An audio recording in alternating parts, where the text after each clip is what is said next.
Okay, let's imagine this. You open up your Etsy dashboard expecting to see your usual stream of orders, but instead you see big zeros. Your best-selling listings that were on page 1 yesterday, now they are nowhere to be found, and you're wondering what happened. If you are seeing huge ups and downs, you are not alone. Etsy sellers across all the forums and the YouTube comments and Facebook groups, they are seeing their visibility vanish overnight. And the scary part is this is not just a glitch with Etsy or their shop, but something actually changed. So today I'm breaking down what's going on with Etsy's algorithm in 2025, and then more importantly, what you need to do this week to protect your listings and start growing again. So here's what we'll cover in this video. Why Etsy's search results feel completely different this year, the one big shift that has confused even the most seasoned sellers, and then 3 tactical steps that you can take to really stop the bleeding and then revive your shop back to consistency. First of all, did the Etsy algorithm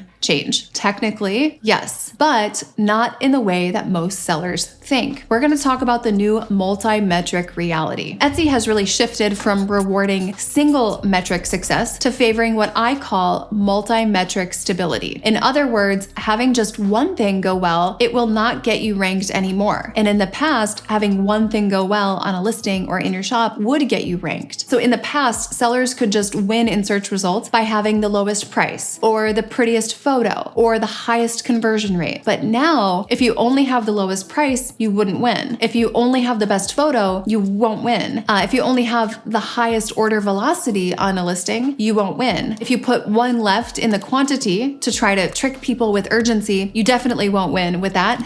And even if your conversion rate is higher than your competition, you still won't win. Why is that? It's because Etsy now evaluates listings based on a broader range of signals than in the past. This includes traffic source diversity, repeat customer signals, long tail keyword variety, listing consistency, your average order value on that listing, product variations, and the reuse of strong listing shells. And then you can also be favored based on your shipping strategy, if you are a star seller, your message response rate, your shop's average review or rating, and how many cases you have against your shop in a period of time. So there's so many more factors that go into if Etsy wants to show your shop in your listing. So for example, we had someone in our Facebook group who had a viral t-shirt listing and she was showing 6% conversion rate on that listing, but then she never expanded her shop. She wasn't driving any traffic. She wasn't updating her SEO. Her traffic then dropped by 70% and she could not understand why. So this means that sellers who used to rank high with just one good listing or maybe a strong conversion rate, they are disappearing from search because they're not performing high enough across enough dimensions. All right, so what do you do when Etsy kind of moves the goalposts? We're going to talk about some tactical shifts to make here. You need to build listing density, not just listing volume. So yes, you need more listings, but more importantly, you need better listings. So this means no overlapping long tail keywords. If you're wondering how many long tail keywords should I have in my shop, take your number of listings and multiply it by 8. That is how many unique long tail keywords you should have in your shop. All right, it also means each listing should target a unique specific long tail keyword. You need to have modern visuals and mockups. You need to have a dynamic product mix where we have different listings with different purposes, right? For example, one listing might be a loss leader. It's not going to pay your mortgage, but it's an important purpose of a listing. And we have a whole framework for this. But remember, overall, you're building a portfolio, not just a pile of listings. You want every listing in your shop to carry its own weight, to pay rent in your shop, and to complement the performance of the other listings. So another example from our Facebook group is a guy who it was around 180 listings, but over 100 of them were nearly identical. Most of the same keywords, same design vibe, and Etsy saw that as him competing with himself. So his traffic was super, super low until he diversified his tags and visuals. Now let's pretend, what if your listings are all high quality and fully optimized, but they're still not getting traction, right? This moves me to this next tactical shift, and this is where we need to focus on driving warm external traffic every day. Most Etsy sellers, they're still relying on Etsy search as their only source of traffic. The majority of Etsy sellers are doing this, and that is a huge mistake. Etsy is now favoring listings that bring in new customers to the platform. We know this because of the share and save links that they provide. So yes, they're encouraging external traffic. They want you driving traffic, and external traffic will actually help you rank higher. So what's working right now in this area? Pinterest is amazing for evergreen listings and really a high volume reach. Facebook is great for that traffic that is immediate, it's high conversion converting, they're ready to buy. Instagram is great for that long-term customer nurturing. So even if you have a lower conversion rate, Etsy does reward the volume and quality of traffic coming to your listings. We actually had a client who was driving over 120,000 visits from a combination of Facebook and Pinterest, and that momentum really carried them into having multiple bestsellers. Now, on the other hand, we had someone who was only doing their SEO. That was all they were doing. They refused to do any social media, which is it's just okay, but you're missing opportunity. Her listings were optimized, but then traffic, it was very even. It wasn't scaling like we wanted to. And that kind of steady, even traffic is really from only focusing on one traffic source. Okay, what if you already have a bestseller? Maybe you're thinking, well, shouldn't that just carry my shop? Definitely not. We need to stack our strengths. If you have one strong listing, we don't just celebrate that, we have to multiply that. How do you multiply it? You build the variations, the bundles, different colors, different sizes, different keywords. We want to use the principles of more, better, new with new products that we're adding, and we're branching off of that bestseller with the more, better, new principles. And another key here is we never want to let a listing die. You can always refresh a listing shell with a new product in it and preserve that SEO or the revenue history. So this is really how you compound your wins. And in 2025, that is what Etsy is looking for: consistency, volume, and really stability across your shop. And stability in your shop will not come from the success of one listing. So all this to say, Etsy's algorithm has changed, but not in a bad way. And it didn't break. It really evolved. And it means that you can no longer just win with one thing going well for you. You really are going to need dozens of small advantages all working together with keyword variety, consistent order velocity, external traffic, high-performing listing shells, and strong conversion. And if your shop is flatlining right now, it could be because you're only doing one thing well. And now Etsy expects you to do many things well. And from what I've heard, the keyword strategy in SEO is still an area that a lot of you want help with. And if you want help with those keywords or listing structure, I do have a full training breaking this down on the next video, which you can watch right over here. And if you enjoyed the video, please subscribe or give it a thumbs up